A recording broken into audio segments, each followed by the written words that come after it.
আমাদেরকে আমাদের আল্লাহ দুনিয়া ছাড়তে বলে নাই, আখিরাত ভুলতে বলে নাই, দুনিয়া বাদ দিতে বলে নাই। আল্লাহ ওয়ালা তানসা নাসিবাকা মিনাদ দুনিয়া, আল্লাহ বলছে বান্দা দুনিয়া ভুলে যেও না। আমি বাজার, ব্যবসা, হাট ঘাট, চাকরি, ক্ষেত খামার, স্ত্রী, সন্তান, ঘর পরিবার, ঘুম, আহার, নিদ্রা, আমি কোনোটাই বাদ দিতে বলি নাই বান্দা, ছাড়তে বলি নাই। আমি আল্লাহ তোমাদের জিন্দিগি বানাইছি দুইটা, একটা হলো দুনিয়া আর একটা হলো আখিরাত। দুনিয়া তুমি কর্ম করবা আর আখিরাতের জন্য আমল করবা। দুনিয়া কর্ম, আখিরাত তোমার ধর্ম। দুনিয়ার জন্য করবা কর্ম, আখিরাতের জন্য করবা ধর্ম।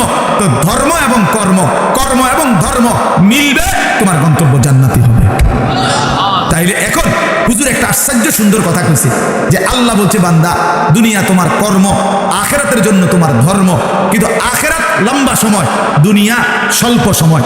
নবীজি সাল্লাল্লাহু আলাইহি সাল্লাম বলছেন একটা সাগরের মধ্যে যদি কেউ নিজের আঙ্গুল চুবায়, ভিজায়, তো আঙ্গুলের অগ্রভাগে যেটুকু পানি, এটুকুই হলো দুনিয়া, আর সাগরের বাকিটা পানি আখিরাত।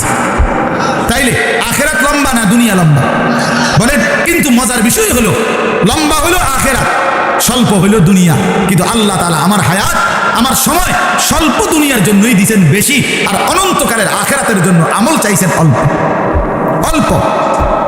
সকাল 6টা বাজে 4 রাকাত ফজরের নামাজ, তাহলে 10 মিনিটের বিষয়। আবার দুপুর 1টা বাজে 10 রাকাত জোহরের নামাজ, 20 মিনিটের সময়। তাইলে ধরে নিলাম সকাল 6টার পরে 7টা, 8টা, 9টা, 10টা, 11টা, 12টা, 1টা, প্রায় 7.5 ঘন্টা পরে আবার 20 মিনিট। তাহলে সকালের 10 মিনিট আর দুপুরের 20 মিনিট, এই হলো 30 মিনিট মনে করেন আখিরাতের জন্য, আর 7.5 ঘন্টা আমার দুনিয়ার কর্মের জন্য। তাহলে স্বল্প সময়ের দুনিয়ার জন্য আমারে সুযোগ দিলেন বেশি, অনন্তকালের আখিরাতের জন্য আমলের জন্য চাইলেন আমার কাছে অল্প সময়। এটাও আল্লাহর জন্য আমরা দেব না? এটা ইনসাফ হইল? এটা বিবেকের দাবি হইল ভাইয়া? অতএব আমি অনুরোধ করছি, মেহেরবানি করে আমরা ভাবতে শিখি। আরে এই বাচ্চা লাগাই দিলেন কেন আপনারা, আবার নামাই দিলেন কেন? তাইলে শেষ, আমার কথা শেষ, আর অল্প একটু কথা। তাইলে আমি বলতে চাচ্ছি আমরা যদি বুদ্ধিমান হইতাম তাইলে দুনিয়া আমাদের সুন্দরী চলে, আখিরাত সাথে নিলে দুনিয়া লস হয় না। আখিরাত সাথে নিলে 5 ওয়াক্ত নামাজ যদি কেউ মজবুত সিদ্ধান্ত নেয়, এটা কঠিন কিছু না।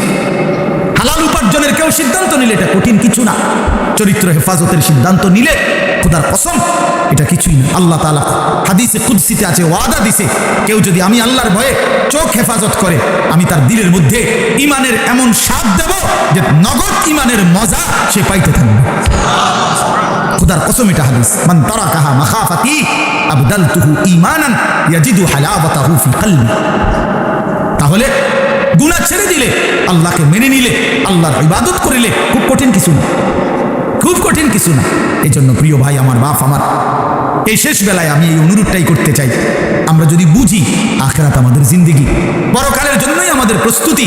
আল্লাহর কথা হচ্ছে, কোরআনের কথা হচ্ছে, ওলামায়ে কেরাম নসিহত করতেছেন, এই সময়ও যদি আমার দিল আন্তরিক না হয় আর হবে কখন? আর হবে কখন?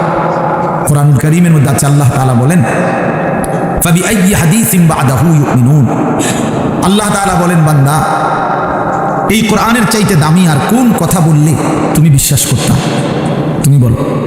আল্লাহ নিজে জানতে চাচ্ছে আমাদের কাছে। ফাবিআইয়ি হাদিস, 23টা বছর আমি আল্লাহ কোরআন নাজিল করলাম, সর্বশ্রেষ্ঠ ফেরেশতাকে দিয়ে নাজিল করলাম, জিবরাইল, সর্বশ্রেষ্ঠ রাসূলের কাছে নাজিল করলাম, 23 বছর নাজিল করলাম, 30 পারা কোরআন নাজিল করলাম। আল্লাহ তাআলা জানতে চাচ্ছে আমাদের কাছে, বান্দা বলো না এরপরে এর চাইতে দামি আর কোন কথা বললে তুমি ঈমান আনতা, বিশ্বাস করতা, মেনে নিতা? তুমি বলো, তুমি বলো। এজন্য কোরআনুল কারীমের প্রতি আন্তরিক হওয়া, আল্লাহর কথার প্রতি সর্বোচ্চ মনোযোগী হওয়া, এটা আল্লাহর আদেশ, কোরআন শরীফের আদেশে। ওয়া ইযা কুরিআল কুরআনু ফাসতামিউ লাহু ওয়া আনসিতু লাআল্লাকুম তুরহামুন। আল্লাহ তাআলা কোরআনে বলছে যখন কোরআন পড়া হয় তখন তোমরা ফাসতামিউ লাহু, মনোযোগ দিয়ে শুনো, এবং ওয়া আনসিতু, চুপ থাকো, লাআল্লাকুম তুরহামুন, অবশ্যই তোমাদের উপরে রহমত বর্ষিত হবে। তাইলে দোস্ত এটা জরুরি, একজনই শুনুক, আমার কোনো অসুবিধা নেই, কিন্তু মনোযোগ দিয়ে শুনুক। গাফেল কোনোদিন লাভবান হয় না। এই খামখেয়ালি করতেছে, কেন হাসে, কেন কাঁদে। এখন মনে করেন রাত 11টা বাজে, এখন এত রাত্রে বুট খাওয়ার কি যুক্তিগত না? কথার কথা, ইনসাফ করে বলেন ভাইয়া, মস্কারি করো না, ভাবতে শেখো। একটা বিবেক কি বলে? রাত 11টা বাজে, এটা কি যৌক্তিকতা হইতে পারে? আল্লাহর কথার প্রতি খামখেয়ালি, এই অপদার্থই থেকে যায়। এ জীবনেও কোনোদিন জিন্দিগি সুন্দর হয় না। গাফেলের জীবন কখনোই সুন্দর হয় না।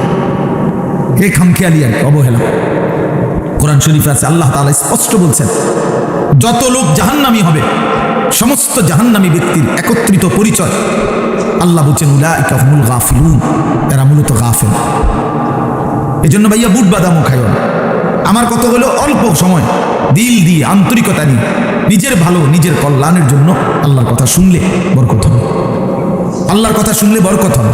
লাআল্লাকুম তুরহামুন, আল্লাহ বলছে মনোযোগ দিলে, চুপ থাকলে আমি আল্লাহ তোমাদের উপরে রহমত বর্ষণ